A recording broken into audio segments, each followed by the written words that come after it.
Salut, c'est Nicolas Mérieux pour Too Good To Go. Aujourd'hui, on va s'intéresser aux dates de péremption, ou plutôt de consommation. DLC, DDM, que se cache-t-il derrière ces mystérieuses inscriptions en quête?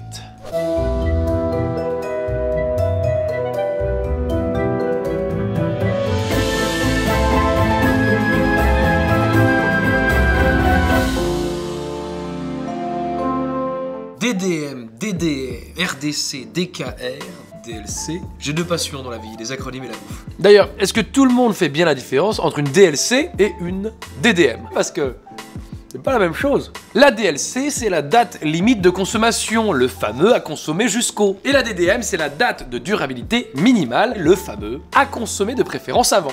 Faut que je précise là. Bon, on va préciser. La DLC, ou comme vous l'avez compris, la date limite de consommation concerne essentiellement les produits frais qui présentent des risques pour la santé, comme par exemple la viande, le poisson et aussi les produits laitiers. Mieux vaut être vigilant avec ces produits, veiller à bien les conserver et à respecter la date indiquée. Pour la DDM, c'est un tout petit peu plus complexe. La date de durabilité minimale est une date indicative. Une fois la date dépassée, le produit peut perdre certaines de ses qualités gustatives ou nutritives. En gros, le produit aura peut-être un peu moins de goût, une texture différente, un peu moins d'apport nutritionnel, mais s'il a toujours bien été conservé, ça ne tient qu'à vous, et que l'emballage est intact, hein, ça, on déconne pas, et il sera pas dangereux pour la santé. Cette date concerne les produits secs ou déshydratés, comme par exemple les pâtes, le riz, les conserves, y compris quoi. J'ai faim. Vous pouvez donc les consommer l'esprit tranquille, même une fois la date dépassée. Pourquoi c'est important de connaître la différence?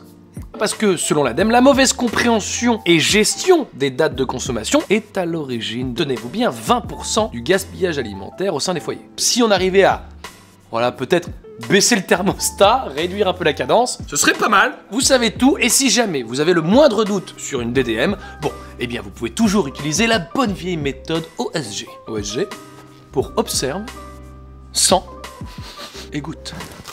T'aurais pu me prendre la meilleure céleri quand même.